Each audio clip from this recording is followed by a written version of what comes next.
Okay, in this video, I want to talk about what an organized family, how an organized family goes about taking inventory of its intellectual capital.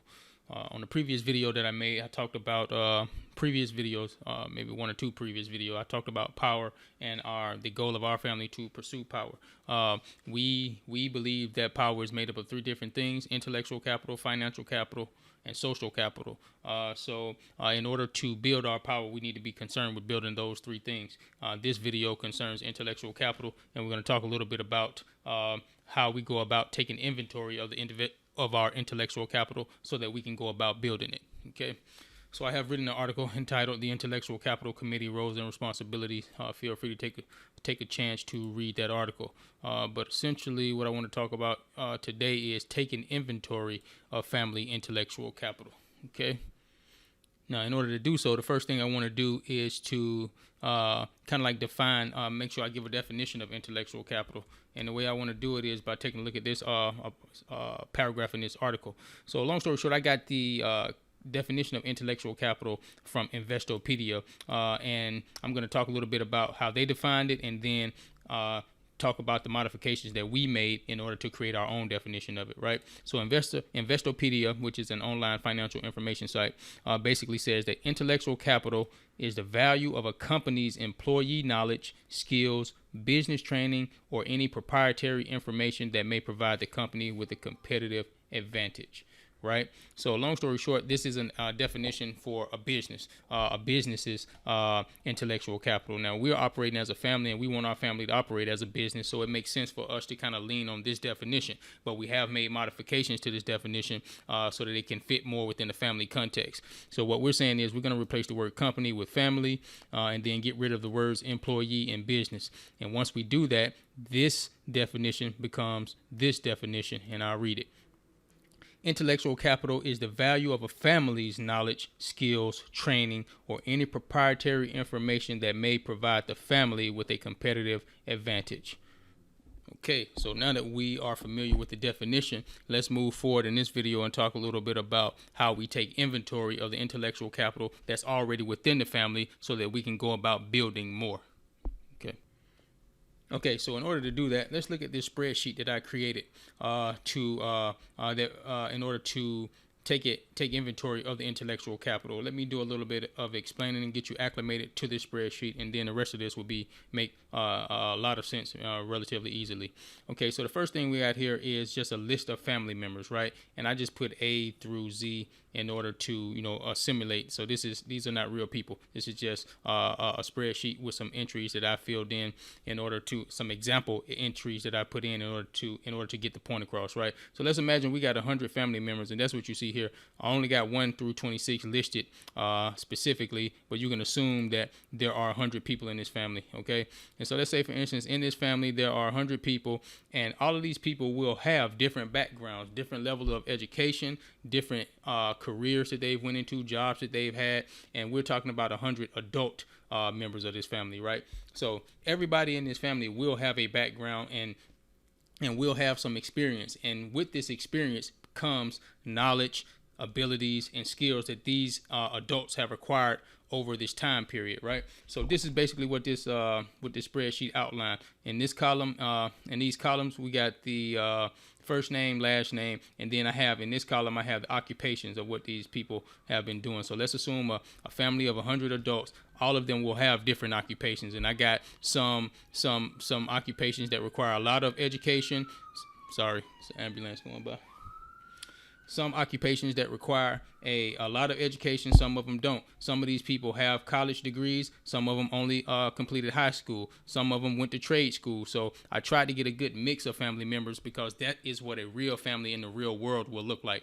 There's not going to be any families out here where every member has went to college and has a college degree, and there shouldn't be any families where nobody has a college degree. But I'm not going to make a definitive statement about any of that. I'm just saying, if we want to have a realistic example, I created a mix of people with a bunch of different backgrounds. Okay, if the people in the family went to college, then they have a degree area, like what they earned their degree in, right? So a nurse practitioner would have earned a degree in nursing. An accountant would have earned a degree in accounting. A housekeeper who only went to high school has no degree, so that's why you see none. So none for the people who did not go to college is none. But for the people who did go to college, then I gave them a degree area. All of this is important because this gives insight into these people's knowledge, skills, and abilities. The knowledge that they have, the intellectual capital that they individually, each one of these family members, has accumulated over time. So the experience that you have gained in your occupation is one type of intellectual capital. In order to work and go and do my job every day, and I've been doing this job every day, then I have built a certain level of knowledge, skills, and ability as it relates to the practical application of my talents at work. So that is a part of my intellectual capital. And that's for anybody, whether you have a degree in school or not. Now, another source of intellectual capital is the actual degree. Like if I went to school and I studied computer science, then that is part of my intellectual capital. There is a rigorous program that a person has to complete when they go to college and major in a serious subject. So what the things that they have learned, the knowledge, the skills, and the abilities that they have picked up by doing so is a part of their intellectual capital. Okay.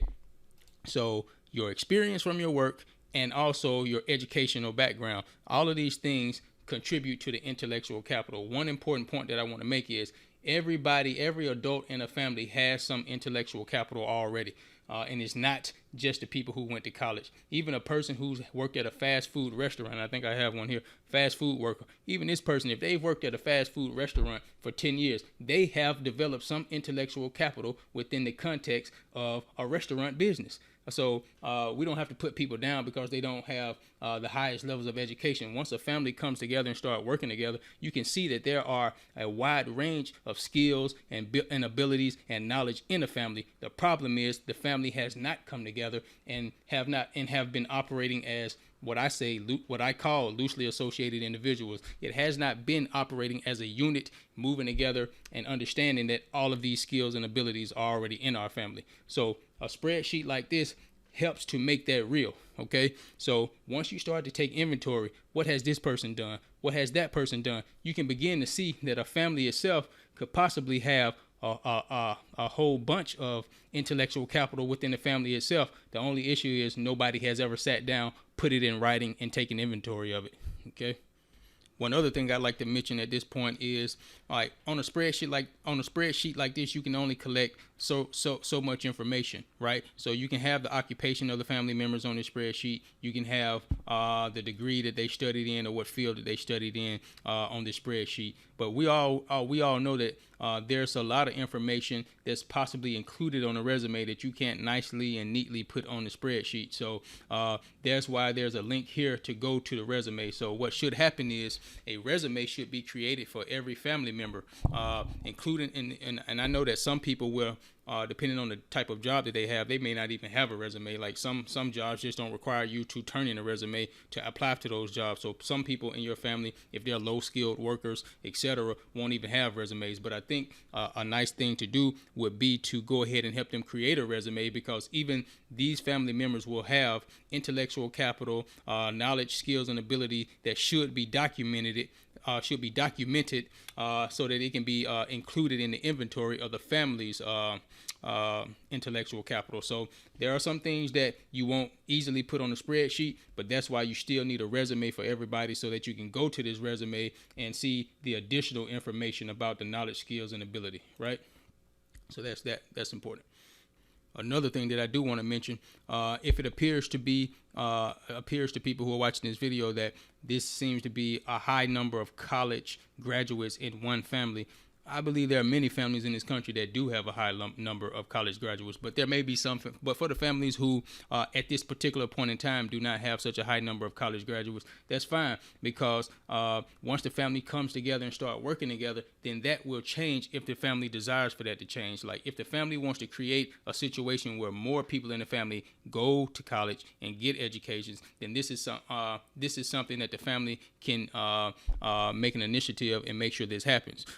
For example, I've also created a video that you can go check out that says how organized families fund college education and avoid debt. So this video will kind of outline one of the ways that a family can work together in order to fund the college education for the children in the family who are capable of going to college and doing well. So I just wanted to point that out real quickly. So I'll wrap up by talking about, just kind of coming to some conclusions, right? This should be very powerful to see, once people take inventory of the intellectual capital in their family. Many people, one thing I say is nobody is really from a small family with a few exceptions. Most people, even the people who say they're from a small family, is normally because the family is broken, unconnected. You haven't seen people in years. You don't know you don't know the children that these people had. So I would say, and it's my guess, that not very many people are a part of small families, right? Families are normally large, but the problem is that people are unconnected, unstructured, in an unstructured situation, so family members don't know each other. But I think most people come from families. If you were really to take inventory of the family member, do a family tree, turn that family tree into a list of family members, you would see that most people come from pretty decent sized families. And if you would start to take inventory of everything that all of these people in the family have done and what they have learned and their knowledge, skills, and abilities as it relates to what they have learned and done, then I think we would see that there is a lot of intellectual capital in almost every family. The problem is that the families are weak and unorganized, okay? But seeing all of this listed in one place should be motivation to want to attempt to get the family organized, okay? So this has been a video about taking inventory, right? So every family has a number of individuals. Each one of these adult individuals, based on their experiences, they have developed some level of intellectual capital. Some will have developed more than others, but everybody who has made it to adulthood has been working, has been living, has been experiencing things.